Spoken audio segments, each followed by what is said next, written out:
What's up, kinfolk? This your boy Quentin. And this your girl Regina. And thanks for joining our channel, Conscious at Night. So, we got a really good question. We're going to get straight to it. The question is, what does ego mean to you? Okay, so I like to think of ego as that part of me that has forgotten who I truly am as God. What would you say? I agree. I would say ego is the you that you forgot that you were. And until you accept that part of you, it's basically where one became two, and now two is working its way back into becoming one through forgiveness and acceptance. That's how I would classify ego. I think ego also gets a bad rap. Yeah. It's a negative connotation put to ego or behind ego. So every time you hear ego, you think pride. Yep. You think arrogance. And we classify those things as wrong because religion said pride was one of the what? Deadly sins. Yeah, like so, or one of the 7 deadly sins. So now you have this negative connotation on ego because of religion, which we know religion is in the form of a matrix. And that is a system that we were born into. And that is where sin is developed, a sick, impulsive nature that is outside of who you truly are as God. You're not sick and you're not impulsive. You are God. There's nothing sick or impulsive about God. But when we were born into that matrix and we were given religion, we were taught sin, and we were taught one of the deadliest sins was pride. So every time we hear ego, we associate ego with pride, and we associate pride with sin, and we associate sin with negativity, or we associate sin with bad or darkness or evil. So, which sin is just something that doesn't serve your purpose. That's all it is. It's just a sick, impulsive nature. It's something that you're holding on to that no longer serves the you want to be. So ego just gets a bad rap. For sure. And this is how you ascend, is through accepting your ego. And how do you accept an ego would be the question now. Because it depends on how you define what ego is, or more importantly, who ego is. So there are 2 people you are playing. The goal is to make the 2 people one person. And that's where, when they say ego has to die, it's not that your ego is actually dead. It's like, or rest in peace, ego. It's not nothing like that. It's the part that we call ego is the person or the identity or the state of consciousness that no longer serves us. So that is what ego is. It is the part of you that no longer serves you, but the part that you brought light to. Because if it wasn't for the part of you that no longer serves you now, you wouldn't be who you are today. You had to get here, but someone got you here today. That you would be you. That ego would be you. So you were the ego that led you to today. The thing is, who you will be tomorrow may not be where your ego is destined to be. So we have to make peace with our ego by accepting and then letting go. Because our ego has done its job by leading us exactly to where we are today, so that we can go to where we're called to tomorrow. Yeah, I would definitely agree with that and say that, man, my ego has played a huge part in my awareness and waking up to the truth of who I am. Like, the matrix is set up in a dualistic way to where there's good, bad, right, wrong, light versus darkness, where there's separation.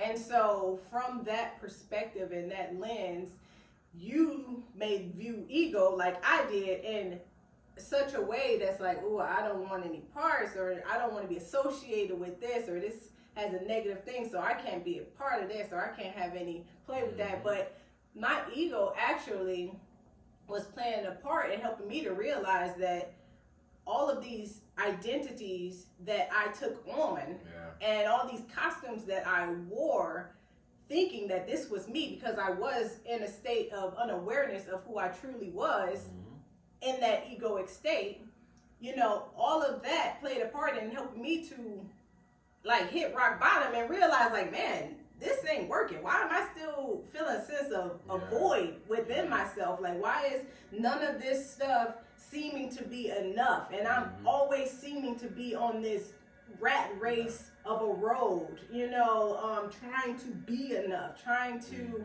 you know, just live. And it says my best life, but it's always seeming to be a struggle. Like, what is this? It's always left a place of separation and unfulfillment, for sure. Yeah, and we blame ourselves. We blame our ego for when things aren't working out for us. When our ego is like, yo, I did my job. I was only supposed to get you here. You were supposed to now become the person when we got here. You were supposed to become the new person when we got here, but you kept putting me back on. And now you are hating this version of yourself because now your life is not working out in the way that you want it to, but it can't work out with you still being me. Yes, with you continuing to put on these costumes and never actually going within and finding out who you actually truly are, to where you can be like, oh man, I realize the part that you played in my life. You no longer serve me anymore. I love you and I appreciate that, because without you, I wouldn't have realized, like, man, I don't have to do any of this stuff. Like, you know, and that, you know, I can now, out of knowing who I am and that awareness, actually begin to create the life that I want. Yeah. And it's like she said, my wife, man, the dualistic reality that we were born into, that gives us the ability to choose, or the illusion to choose good or bad, because we were birthed into this reality of duality. We have to be aware that everything must become one again. But it all starts with the reality within yourself. Yeah. So you're no different from your ego. You change day to day. But I think it's so hard for us to see that reality or hold ourselves accountable to that type of change, because we're only used to good and bad. Right. We're not used to just God. Right. I am not good. I am not bad. I am God. And I accept that reality because I realize that it's not about being good or evil. It's about experiencing the reality that you create for yourself. Yes. So when you want new realities, you become a better or new version of who you want to be in that reality for yourself. The thing is, who you are at that present moment is going to lead you to that new reality. Once you get there, you have to now put off the old man and put on the new person. And the person that leads you to that destination then becomes your ego. But it only becomes your ego once you put it back on and you're not supposed to. Right. That's where the negative connotation comes in at, because we attach an evil or a negative emotion towards it.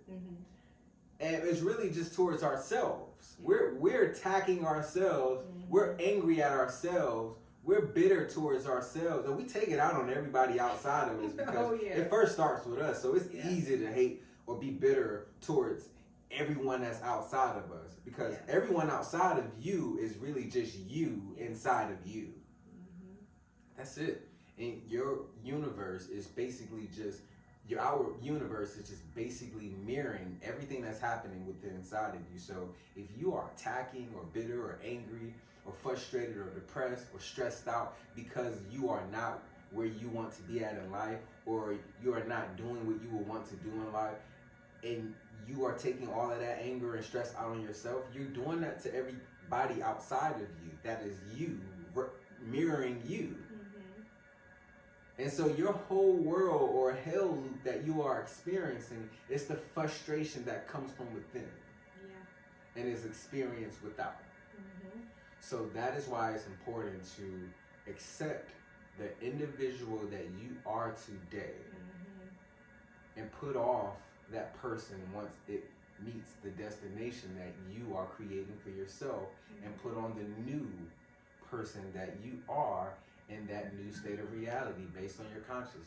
You can't put the new wine that you become into an old wineskin. It just will never work. Man, life is just gonna bust out, and it's gonna be everywhere. And you're gonna be the one that's now like trying to pick up everything and put it back together, put all your ducks back in a row. Yeah. When your ducks will be in a row if you allow yourself to continue to flow. Yeah. Yeah. You can't flow putting back on old.